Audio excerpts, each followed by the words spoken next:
കോൺഗ്രസിനെ രക്ഷപ്പെടുത്തിയെടുക്കാൻ വേണ്ടിയാണ് വി.ഡി. സതീശനെ പറവൂർ എം.എൽ.എ. വി.ഡി. സതീശനെ പ്രതിപക്ഷ നേതാവാക്കിയത്. വി.ഡി. സതീശൻ പ്രതിപക്ഷ നേതാവായി കഴിഞ്ഞാൽ കോൺഗ്രസിലെ ഗ്രൂപ്പിസം മാറുമെന്നും കോൺഗ്രസ് രക്ഷപ്പെടുമെന്ന് പറഞ്ഞാണ് അദ്ദേഹത്തെ പ്രതിപക്ഷ നേതാവാക്കിയത്. അദ്ദേഹത്തെ പ്രതിപക്ഷ നേതാവാക്കിയതിനു ശേഷം അദ്ദേഹത്തിൻ്റെ ഓരോ പ്രവർത്തനങ്ങൾ, ഓരോ പ്രതികരണം കാണുമ്പോഴത്തേക്കും ഒരു രാഷ്ട്രീയ നേതാവിന് യോജിച്ചതാണെന്ന് പലപ്പോഴും സംശയം തോന്നാറുണ്ട്. അങ്ങനത്തെ ഒരുപാട് പ്രതികരണങ്ങളുണ്ട്, ഒരുപാട് ഉദാഹരണങ്ങളുമുണ്ട്. പല ഉദാഹരണങ്ങളുണ്ട്. ഏറ്റവും റീസെൻ്റ് എന്ന് പറയുമ്പോഴത്തേക്കും അദ്ദേഹം പറഞ്ഞൊരു കാര്യമാണ് ഇന്ത്യയിൽ ഇടതിന് എന്ത് പ്രസക്തിയെന്ന്. ഇതിനെക്കുറിച്ച് തദ്ദേശ സ്വയംഭരണ വകുപ്പ് മന്ത്രിയുടെ എം.പി. രാജേഷ് ഒരു കുറിപ്പ് എഴുതിയിട്ടുണ്ട്. വ്യക്തമായ ഒരു മറുപടി നൽകുന്നുണ്ട് അദ്ദേഹം അക്കാര്യത്തിനകത്ത്. മാത്രമല്ല പ്രതിപക്ഷ വി.ഡി. സതീശൻ്റെ സ്വരം ഒരു രാഷ്ട്രീയ വിഡ്ഢിയുടേതാണെന്ന് അദ്ദേഹം വ്യക്തമായിട്ട് പറയുന്നുണ്ട്. നമുക്ക് എം.പി. രാജേഷ് പറഞ്ഞെന്താണെന്ന് നോക്കാം. രാജേഷ് പറയുന്നത് ഇങ്ങനെയാണ്: ഇടതിന് ഇന്ത്യയിൽ എന്താണ് സ്ഥാനമെന്ന പ്രതിപക്ഷ നേതാവിൻ്റെ ചോദ്യത്തിൽ കേൾക്കുന്നത് ഒരു രാഷ്ട്രീയ വിഡ്ഢിയുടെ സ്വരമാണ്.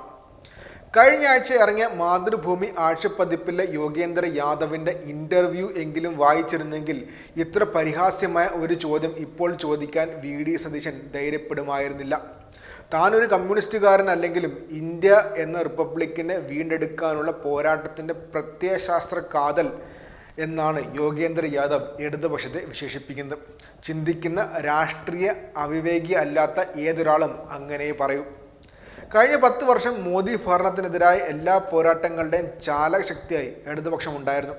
കോൺഗ്രസ് ഒരു സമരമുഖത്തും ഉണ്ടായിരുന്നില്ല താനും. ഐതിഹാസികമായ മോഡി ഭരണത്തെ മുട്ടുകുതിച്ച് കർഷക നിയമങ്ങൾ പിൻവലിച്ച കർഷക പ്രക്ഷോഭത്തിൽ നിറഞ്ഞത് ചെങ്കൊടികളായിരുന്നു. അറസ്റ്റിലായവരിൽ അനേകം ഇടത് നേതാക്കൾ ഉണ്ടായിരുന്നു. വി.ഡി. സതീശൻ്റെ നേതാവ് രാഹുൽ ഗാന്ധി ഉണ്ടായിരുന്നോ? പൗരത്വ പ്രക്ഷോഭത്തിൻ്റെ മുൻനിരയിൽ ഇന്ത്യയിലെമ്പാടും ഇടതുപക്ഷമുണ്ടായിരുന്നു. അറസ്റ്റ് ചെയ്യപ്പെട്ടവരിൽ സീതാറാം യെച്ചൂരിയും പ്രകാശ് കാരാട്ടും ഡി രാജയും ആനി രാജയും ഒക്കെ ഉണ്ടായിരുന്നു. ഏത് കോൺഗ്രസ് നേതാവ് ഉണ്ടായിരുന്നു? ഇലക്ട്രൽ ബോണ്ട് എന്ന ലോകത്തിലെ ഏറ്റവും വലിയ അഴിമതി പുറത്തു കൊണ്ടുവന്നത് CPIM നടത്തിയ നിയമ പോരാട്ടത്തിൻ്റെ ഫലമായിരുന്നു. അതിൻ്റെ ഫലമായിട്ടാണല്ലോ സുപ്രീം കോടതി ഇലക്ട്രൽ ബോണ്ട് റദ്ദാക്കി വിധി പുറപ്പെടുവിച്ചത്. കോൺഗ്രസ് ആവട്ടെ BJPക്കൊപ്പം ബോണ്ട് വിഴുങ്ങിയവരാണ്. JNU ഉൾപ്പെടെ ഇന്ത്യൻ സർവകലാശാലകളിലെ മോദി ഭരണത്തിനെതിരെ വിദ്യാർത്ഥി പ്രക്ഷോഭങ്ങൾ നയിച്ചത് ഇടത് സംഘടനകളായിരുന്നു. ഒടുവിൽ മോദി ഭരണത്തിൻ്റെ എല്ലാ അടിച്ചമർത്തലുകളെയും നേരിട്ട് JNUവിൽ ABVPയെ തോൽപ്പിച്ചത് ഇടത് സഖ്യമായിരുന്നു. അവിടെ സതീശൻ പണ്ട് നേതാവായിരുന്ന NSU ആർക്കൊപ്പമായിരുന്നു? പാഠപുസ്തകങ്ങളിൽ നിന്ന് ഗാന്ധിജിയെയും നെഹ്റുവിനെയും പോലെ വെട്ടി വർഗീയവൽക്കരിച്ചപ്പോൾ സംസ്ഥാനങ്ങളിലെ കോൺഗ്രസ് സർക്കാരുകൾ എന്ത് ചെയ്യുകയായിരുന്നു? കേരളത്തിൽ ഇടത് സർക്കാരല്ലേ കേന്ദ്രം വെട്ടിയതെല്ലാം പഠിപ്പിക്കും എന്ന് പ്രഖ്യാപിച്ചത്? ഗുജറാത്തിലെ വംശഹത്യയിൽ കൂട്ടബലാത്സംഗത്തിനും കൂട്ടക്കൊലയ്ക്കും ഇരയായ കുടുംബത്തിലെ ഏക അതിജീവിത ബിൽക്കിസ് ബാനുവിനെ കൂട്ടബലാത്സംഗം ചെയ്ത പ്രതികൾക്ക് മോദി സർക്കാർ ശിക്ഷാ ഇളവ് നൽകിയപ്പോൾ സുപ്രീം കോടതി വരെ നീണ്ട നിയമയുദ്ധം നടത്തി പ്രതികളെ ജയിലിലടച്ചത് CPIM പോളിറ്റ് ബ്യൂറോ അംഗം സുഭാഷിണി അലിയാണ്. സോണിയാഗാന്ധിയും പ്രിയങ്കയും എന്തെടുക്കുകയായിരുന്നു? ഡൽഹിയിൽ BJPയുടെ ബുൾഡോസറുകളെ ന്യൂനപക്ഷങ്ങളുടെ വീടുകൾ ഇടിച്ചു നിരത്തിയപ്പോൾ കോൺഗ്രസ് നേതാക്കൾ മാളത്തിൽ ഒളിച്ചില്ലേ? ബുൾഡോസറിന് മുന്നിൽ നിന്ന് തടയുന്ന CPIM നേതാവ് വൃന്ദ കാരാട്ടിൻ്റെ ചിത്രം മതേതര ഇന്ത്യക്ക് മറക്കാനാകുമോ? കശ്മീർ എന്ന സംസ്ഥാനത്ത് BJP സർക്കാർ വെട്ടിമുറിച്ച് ഒരു തുറന്ന ജയിലാക്കിയപ്പോൾ ആദ്യം ഓടിയെത്തിയ രാഷ്ട്രീയ നേതാവ് സീതാറാം യെച്ചൂരി ആയിരുന്നില്ലേ?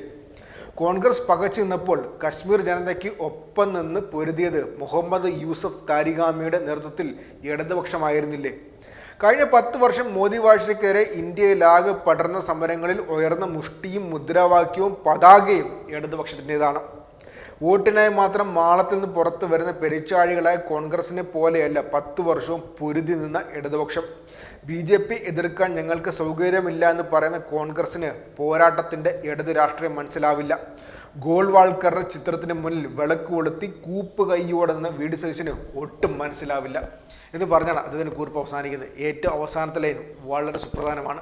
ഇടതുപക്ഷത്തിൻ്റെ പോരാട്ടത്തിൻ്റെ രാഷ്ട്രീയം ഒരിക്കലും കോൺഗ്രസിന് മനസ്സിലാവത്തില്ല. മാത്രമല്ല ഗോൾവാൾക്കറിൻ്റെ ചിത്രത്തിന് മുന്നിൽ വിളക്ക് കൊളുത്തി കൂപ്പ് കൈയോടെ കുനിഞ്ഞു നിന്ന വി.ഡി. സതീശനും അത് ഒരിക്കലും മനസ്സിലാവത്തില്ലെന്ന് വ്യക്തമായിട്ട് എം.പി. രാജേഷ് പറയുന്നുണ്ട്. ഈ കാലത്ത് വ്യക്തമായി പറയുകയാണെങ്കിൽ വി.ഡി. സതീശന് കിട്ടിയ ഏറ്റവും നല്ല മനോഹരമായ മറുപടികൾ ഒന്നാണ് ഇത്. വ്യക്തമായിട്ട് രാജേഷ് പറയുന്നുണ്ട്, ഒരു രാഷ്ട്രീയ വിഡ്ഢിയുടെ സ്വരമാണ് വി ഡി സതീശൻ്റെ വാക്കുകൾക്ക് ഇപ്പോൾ ഉള്ളതെന്ന്. മാത്രമല്ല ഗോൾവാൾക്കറിൻ്റെ RSSൻ്റെ താത്വിക ആചാരനായ ഗോൾവാൾക്കറിൻ്റെ ചിത്രത്തിന് മുന്നിൽ വെളുക്ക് കൊളുത്തി കുനിഞ്ഞുന്ന വി ഡി സതീശന് അത് ഒരിക്കലും മനസ്സിലാക്കാൻ പോകുന്നുമില്ല രാഷ്ട്രീയമെന്തെന്ന്. വ്യക്തമായിട്ടാണ് കാര്യങ്ങൾ പറഞ്ഞിട്ടുള്ളത്. ഇവിടെയാണ് ഇടതിൻ്റെ പ്രസക്തിയെന്ന് വ്യക്തമായിട്ട് MB രാജേഷ് വി ഡി സതീശന് മനസ്സിലാക്കി കൊടുക്കുന്നുണ്ട്. ഇതുകൊണ്ട് വി ഡി സതീശൻ മനസ്സിലാക്കുമോ എന്ന് ചോദിച്ചാൽ ഇല്ല, നമുക്ക് ഉറപ്പിച്ച് തന്നെ പറയാം. പക്ഷേ പറയേണ്ടത് ഇടതുപക്ഷത്തിൻ്റെ ബാധ്യതയാണ്.